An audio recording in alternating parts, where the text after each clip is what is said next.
আসসালামু আলাইকুম। গতকালকে দুপুরে আমি হেতাই থেকে ব্যাংককের উদ্দেশ্যে রওনা দিয়ে আজকে সকালে ব্যাংককে এসে পৌঁছাই। এটা হচ্ছে রামা 7 ব্রিজ পার হয়ে আমরা মোচিট্টু বাস টার্মিনালে গিয়ে নামি। ওইখান থেকে বানসু মেট্রো স্টেশনে গিয়ে আমি মেট্রোতে করে সুকুম্বিত পৌঁছি।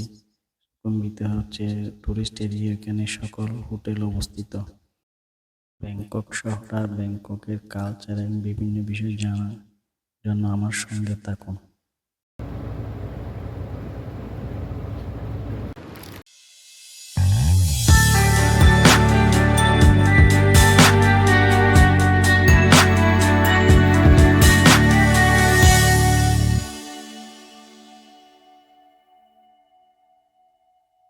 জায়গাটার নাম রাতচাড়া, যেটা থাইল্যান্ড কালচারাল সেন্টার মেট্রো স্টেশনের পাশে। আর এখানে আমি নামছিলাম কম্বোডিয়া বাসে যাওয়ার জন্য, কম্বোডিয়া ভিসা করতে, কিন্তু করতে পারলাম না। সময় চলে গেছিল ওই দিন 11টায়, কিন্তু টাইম ছিল এম্বাসি। আর এটা হচ্ছে থাইল্যান্ড মেট্রো স্টেশন। থাইল্যান্ডের মেট্রোগুলো অনেক বড় বড় এবং খুব সুন্দর।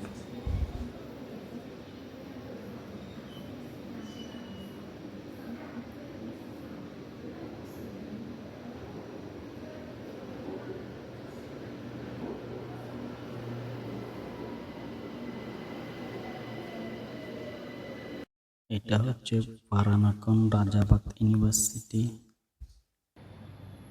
এটা হচ্ছে ইউনিভার্সিটির প্রবেশ পথ। আমি এখন ইউনিভার্সিটির ভিতরে প্রবেশ করতেছি।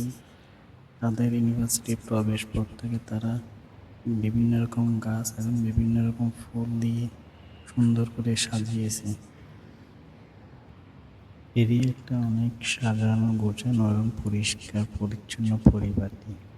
আমাদের দেশের ইউনিভার্সিটিগুলো যদি এরকম সাজানো গোছানো এবং পরিষ্কার পরিচ্ছন্ন পরিপাটি করে রাখতো, তাহলে দেখতে অসাধারণ সুন্দর লাগতো।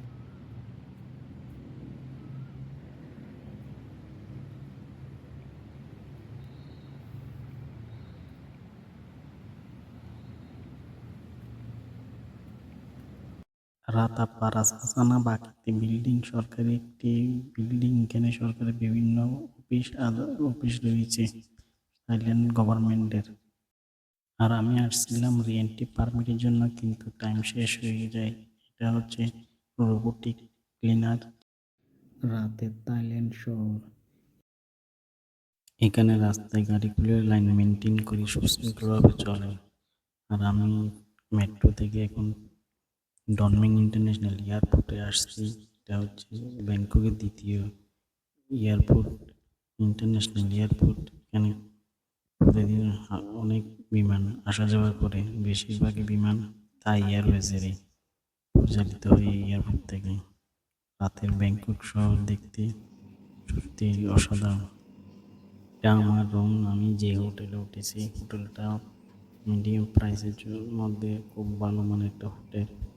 এখানে একটা ফ্রিজ আছে, একটা টিভি আছে, সোফাও আছে, একটা ক্যাবিনেট আছে কাপড় রাখার জন্য। বাথরুমটাও যথেষ্ট ভালো, এসিও আছে। মোটামুটি কম প্রাইসের মধ্যে মিডিয়াম মানের হোটেলের মধ্যে খুব ভালো। আর এই জায়গার মধ্যে এরকম একটা হোটেল পাওয়া খুবই ভাগ্যের ব্যাপার। ব্যাংককের শহর এর সকালের দৃশ্য দেখতেছেন আপনারা। আমার সকালের নাস্তা মুরগি, পরোটা বা সবজি, আপেল, কলা, পাউরুটি আর পান, এটা দিয়ে আমি সকালে নাস্তা করছি। ব্যাংককের সুকুম্বিত এরিয়া, এটা গ্র্যান্ড হায়াত রিজেন্সি হোটেল। এই জায়গাতে সবগুলি হোটেল, যেখানে প্রচুর টুরিস্টে আসে এবং থাকার জন্য। সুকুম্বিত হচ্ছে ব্যাংককের টুরিস্ট এরিয়া, যেখানে সকল টুরিস্টরা এসে থাকতে পারে। আর এখানে প্রচুর হোটেল আছে, কম দামে, বেশ দামি, হাই দামের হোটেল আছে।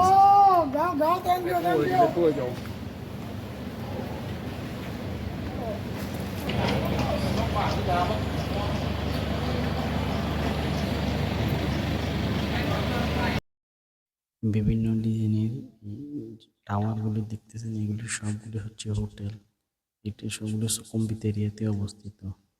বেশিরভাগই 5 স্টার মানের হোটেল এখানে আছে।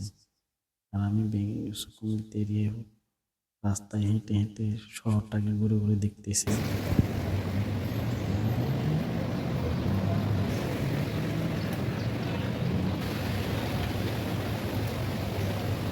এটা সিএনজি মেট্রোতে করে ব্যাংকক শহরটা ঘুরে ঘুরে দেখতেছি আমি। ব্যাংকক শহর বেশিরভাগই উঁচু উঁচু দালান এবং টাওয়ারে ভরা। সত্যি মেট্রো থেকে দেখতে অসাধারণ সুন্দর লাগে ব্যাংকক শহরটাকে।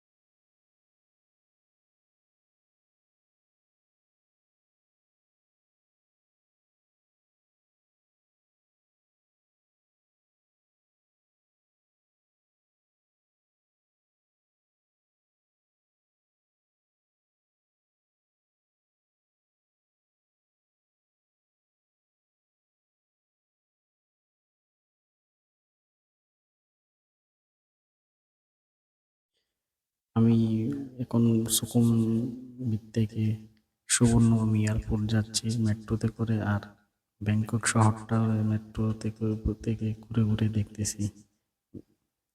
ব্যাংকক শহরটা অনেক ফ্লাইওভারে ভরা এবং খুবই সুন্দর এবং সাজানো গোছানো একটা শহর, দেখতেও সুন্দর লাগে। আমি এখন মেট্রোতে করে সুবর্ণভূমি এয়ারপোর্ট যাচ্ছি। এটা হচ্ছে সুবর্ণভূমি এয়ারপোর্ট। এয়ারপোর্টটা অনেক বড় এবং অনেক সুন্দর এবং প্রচুর মানুষ গ্যাদারিং। বলতে গেলে সারা ওয়ার্ল্ডের মানুষ এই এয়ারপোর্ট দিয়ে আসা যাওয়া করে।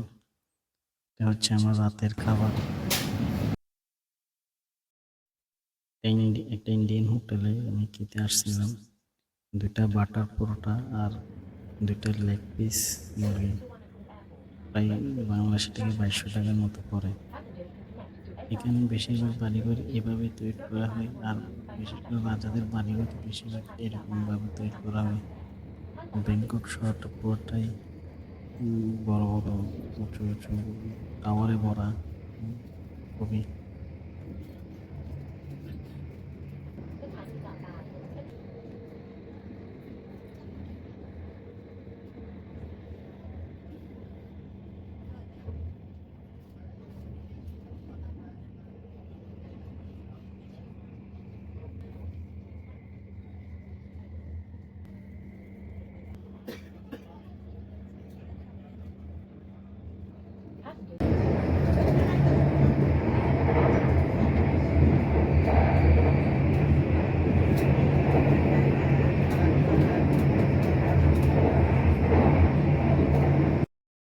আমি এখন ব্যাংককের মুসলিম এরিয়ায়। একটা মসজিদ, নাম হচ্ছে মসজিদে জামিউল ইদাহাদ মসজিদ দেখতে আসছি ব্যাংককের। আর তখন এখানে একটা বিয়ের অনুষ্ঠান চলতেছিল তাদের নিয়ম অনুযায়ী। মসজিদ খুবই সুন্দর।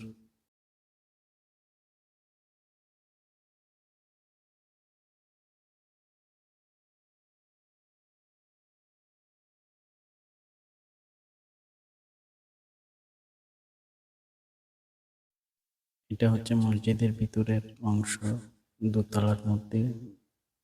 নিচে বিবাহ অনুষ্ঠান চলতেছিল আর দোতলায় আমি নামাজ পড়তে উঠছি। এখন আরেকটা মসজিদে যাচ্ছি, এটা এই মসজিদটার পরেই অবস্থিত। মসজিদটাও খুব সুন্দর এবং অনেক বড়।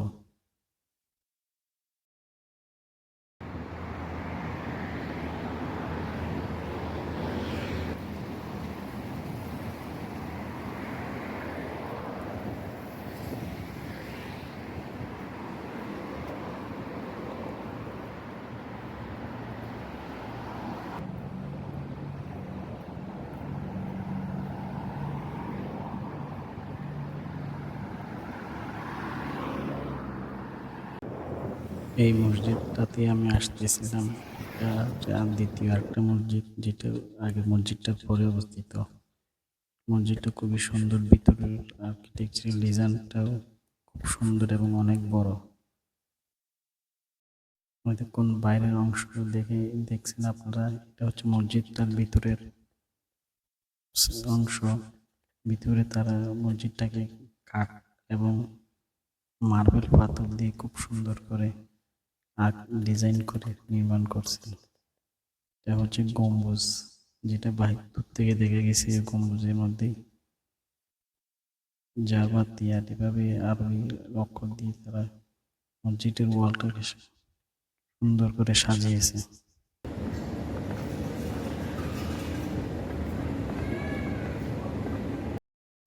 এটা হচ্ছে মসজিদটা গ্রাউন্ড ফ্লোর, আর তাদের মসজিদের গ্রাউন্ড ফ্লোরটাকে তারা এইভাবেই সাজিয়ে রয়েছে। এটা হচ্ছে টেক্সটাইল মিউজিয়াম, এটার নাম হচ্ছে সায়ন মিউজিয়াম। এখানের ভিতরে সব কাপড় দিয়ে বিভিন্নভাবে মিউজিয়ামটাকে তারা সাজিয়েছে। বিভিন্ন রকম কাপড়ের ডিজাইন এবং বিভিন্ন রকম কাপড় দিয়ে নানা রকম জিনিস তৈরি করে মিউজিয়ামটাকে সাজিয়েছে। এইটার নাম টেক্সটাইল মিউজিয়াম বলা হয়। আর এগুলো হচ্ছে লাল লাল প্রজাপতি দেখতেছিল মিউজিয়ামের বাইরে। এইখানের ভিতরে অনেকগুলো বৌদ্ধ টেম্পল আছে। আর এটা হচ্ছে গ্র্যান্ড প্লেস, থাইল্যান্ডের রাজাদের দাপ্তরিক অফিস এবং তাদের বাসভবন অবস্থিত এর ভিতরে, এবং অনেক বড় বড় বুদ্ধিস্ট টেম্পল আছে। এটার নাম ড্রাম টাওয়ার। এটা রয়্যাল প্লেসের পাশেই, রাস্তার অপোজিটে। আর এটা হচ্ছে রয়্যাল প্লেস। আমি আসছিলাম ঢোকার জন্য, কিন্তু তখন টাইম শেষ হয়ে যাবে, আর ঢুকতে পারিনি। রয়্যাল প্লেস 5টা পর্যন্তই টাইম থাকে। আমি আস্তে আস্তে 5:30 হয়ে গেছিল। আর এটা হচ্ছে রয়্যাল ক্লক টাওয়ার, যেটা গ্র্যান্ড প্লেসের অপোজিটে অবস্থিত।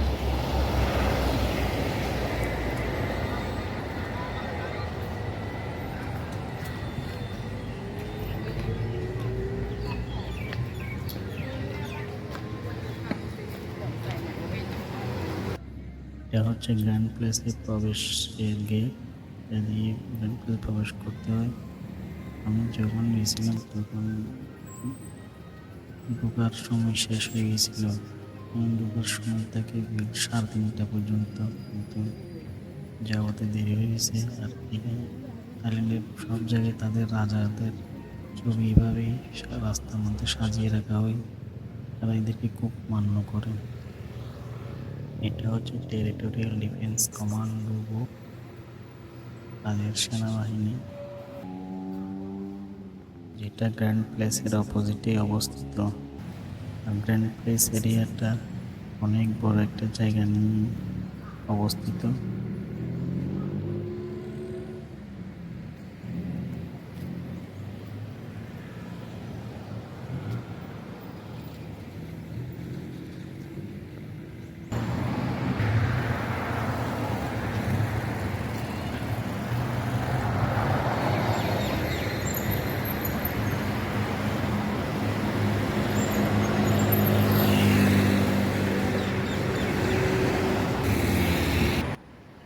এটা প্রিভি কাউন্সিল চেম্বার, এটাও একটা গভর্নমেন্ট অফিস। এগুলি সবগুলি গ্র্যান্ড প্লেসের অপোজিটেই।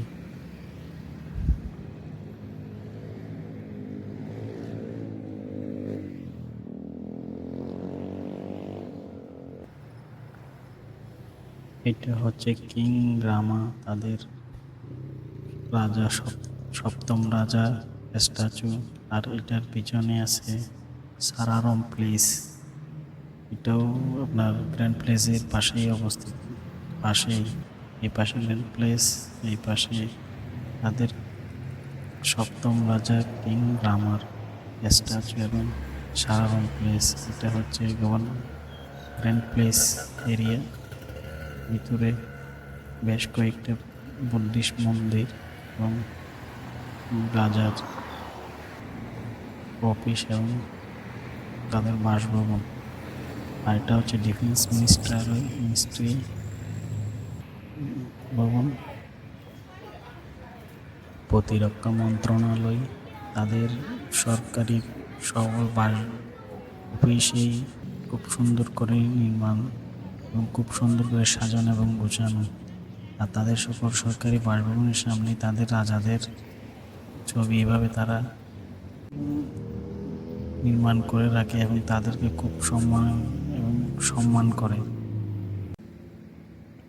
তাদের ধর্মীয় প্যাগোডার আদলে নির্মিত এর নাম হচ্ছে সিটি পিলার সিঁড়ি।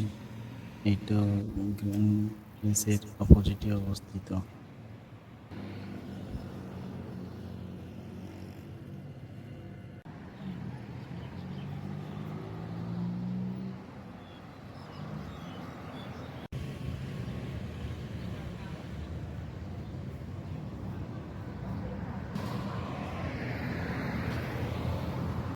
এটা হচ্ছে লিফট, আন্ডারগ্রাউন্ড লিফট। এটা থেকে নিচ থেকে লিফট উপর দিকে উঠে। আর এদিকে এটা হচ্ছে সানাম লঞ্চ। এটা হলো থাই নেভি ক্লাব। আর এটার পাশেই হচ্ছে চাওফারাইয়া রিভার। এটা হচ্ছে চাওফারাইয়া রিভার নেভি ক্লাবের পাশেই। আর এইদিকে হচ্ছে শিপঘাট। এটা হচ্ছে শিপঘাট, ওখানে অনেক যাত্রী দাঁড়িয়ে আছে শিপের জন্য। দেখতেছেন আপনারা, এটা হচ্ছে শিপঘাট, এখানে অনেক যাত্রী দাঁড়িয়ে আছে শিপ জন্য। একটা শিপ যাচ্ছে যাত্রী নিয়ে। আর এই নদীটার নাম হচ্ছে চাওফারাইয়া। এটা গ্র্যান্ড প্লেসের সাথেই লাগানো। এটার অপোজিটে গ্র্যান্ড প্লেস এই পাশে। এদিকে একটা শিপ দাঁড়ানো আছে। আর এখন আমি ইমিগ্রেশন কমপ্লিট করে সুবর্ণভূমি এয়ারপোর্টে ডিউটি ফ্রি এরিয়াতে উঠতেছি রাতে, কারণ সকাল 5টার দিকে আমার ভিয়েতনাম ফ্লাইট। তাই আমি 3টার দিকে এয়ারপোর্টে চলে আসি সুবর্ণভূমি এয়ারপোর্ট থেকে। আমার সকাল 5টার দিকে তাই ভিয়েতনামের ফ্লাইট ছিল। আমি এয়ারপোর্টে এসে ইমিগ্রেশন কমপ্লিট করে ডিউটি ফ্রি এরিয়াতে ঘুরতেছি সময় পাস করার জন্য। দেখতেছি বিমান এয়ারপোর্টের এরিয়া। সুবর্ণভূমি এয়ারপোর্টটা অনেক বড়, অনেক বিশাল একটা এয়ারপোর্ট।